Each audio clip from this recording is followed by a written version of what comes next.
Jadi ini sebenarnya menyiasati customer yang pingin nanam anggur tetapi dia tidak punya lahan. Nah, akhirnya ya kita bereksperimen. Contohnya seperti ini. Jadi ini kita buat multi kordon. Jadi kita besarkan dulu batang primernya atau batang utama. Nanti setelah besar kita pangkas di bawah, sisakan 2 atau 3 mata tunas. Nah, nanti akan muncul lagi tunas seperti ini. Nah, tunas ini sudah berdiri sebagai tersier. Kalau mungkin istilah anggur yang keren ya, ini primernya, nah ini sekundernya, ini tersiernya.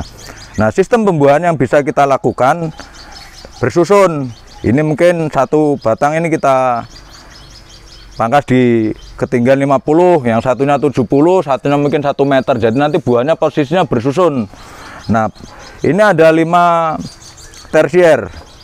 Nah, ini semua nanti ini batang-batang tersier semua. Ketika nanti orang-orang tahunya mungkin yang umum para-para atau trellis, ini enggak cukup digantung begini aja cukup. Di teras rumah yang penting kena matahari cukup, nggak perlu harus para-para atau sistem trellis dengan lahan yang lumayan luas gitu. Nanti ini dulu on road atau gimana, Om? Bukan, ini tetap grafting. Nah, grafting dari kita tanam, nah, nanti kita uruk ini, Om. Uruk itu gimana? Nah, kita cungkup dulu. Nah, kita cungkup supaya entresnya kependem, keluar akar. Nah, baru di atas entres ini kita pangkas. Dulu aslinya nah, di bawah. Oh, ini adalah pangkas polybag ini, memang polybag ini. Iya, polybag. Polybag tapi kita bolongi. Iya. Kita bolongi, ini polybag ukuran 20. Kita bolongi bawahnya supaya akarnya ke bawah. Ini hanya untuk mengeluarkan akar dari entres. Oh, dari si Jupiter. Nah, dari entresnya, dari impornya, supaya lebih cepat perakarannya, lebih banyak juga dan enggak kering cuttingnya. Berarti ini sebenarnya ini Jupiternya, terus rootstocknya di bawah sini. Nah, rootstocknya di bawah polybag ini. Nah, terus dikasih apa? Media tanam. Akarnya keluar ya. Iya, akar entres keluar, akar impornya keluar. Itu ya. Iya, betul. Nah, Om mungkin bisa diulang lagi yang digantung itu gimana, Om? Secara detailnya bisa Nah, share, ini maksudnya adalah supaya kita itu bisa menanam anggur dengan media terbatas ya. Contohnya seperti ini, cukup digantung aja. Nah, kita pembuahannya normal, pemangkasannya tetap normal. Jadi kita cari bat yang paling produktif, tetapi kita susun biar ini sisi keindahannya dapat. Jadi satu, ini kan ada 5 ini. Satu kita pangkas di 50 cm. Sorry, dari bawah. Ini 2 ya, ini 2. Ya, ini 2. Ini 3. Ini 3. Nanti ya. Naik. Nah, kita pangkas di sini nih 1 di 50. Nah, ini kan batnya produktif nih. Ya. Nah, nanti yang satunya kita naikkan lagi 50 di sini. Yang tersier kedua ini. Nah, tersier ketiganya di 1 meter.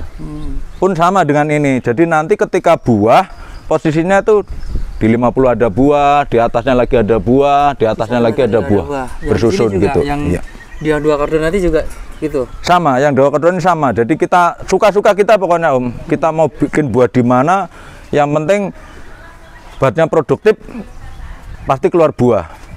Dan ini memang posisinya sedang stres air, makanya daunnya agak layu. Nanti kita pangkas mungkin minggu-minggu depan. Stres air berapa lama? Stres air bebas sih, tapi saya cenderung melihat efek di daunnya ada udah ketika agak layu ya, ini udah siap ini kita pruning. Seminggu? Seminggu cukup.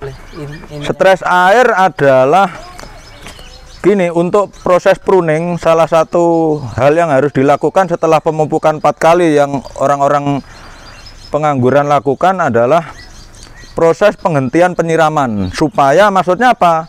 Kita stres air 1 minggu ini setelah 4 kali pemupukan, setelah seminggu nggak kita siram. Supaya apa? Ini benar-benar kering. Media tanamnya. Harapannya seluruh nutrisi yang kita siram atau yang kita berikan ke pohon ini terserap sempurna.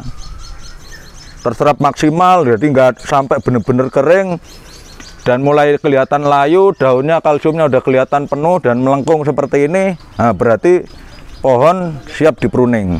Tapi ingat, sebelum dipruning kita siram dulu, siram jenuh.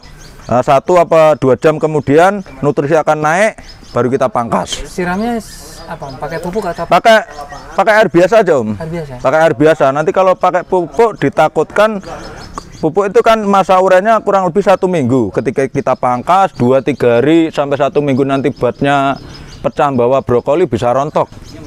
Jadi lebih baik disiram pakai air biasa aja, air tanah, air kali atau air kolam ikan. Kolam ikan bisa. Yang penting tidak disiram dengan pupuk pembuahan seperti MKP atau KNO3 gitu. Nah, nanti kan kalau udah dipangkas itu dipupuk lagi setelah berapa hari? Pupuknya untuk amannya kita pupuk setelah beri atau brokoli itu menjadi beri segede beras. Itu aman dipupuk. Dan pupuknya pun dosisnya setengah saja. Mungkin kalau biasanya 1 sendok makan, nah kita pakai setengah dulu sendok makan, kayak 3 setengah sendok makan, baru kita siramkan. Ini untuk mendorong supaya nutrisi di batang tetap ada supply, sehingga ketika nanti brokoli pecah, berinya pun jadi itu tumbuhnya bisa maksimal, Om. Itu setengah sendok makan itu dicampur dengan air berapa liter? 10 liter. 10 liter ya? 10 liter air. 10 liter air dengan setengah sendok MKP maupun KNO3. Iya. Boron nggak, Yom? Boron kalau ada sih bisa, tapi boron mungkin sepertiganya. Jadi kalau itu setengah ya itu seujung sendok makan lah. Tapi sekarang boron lagi susah karena Rusia masih bertempur, jadi boron nggak bisa keluar.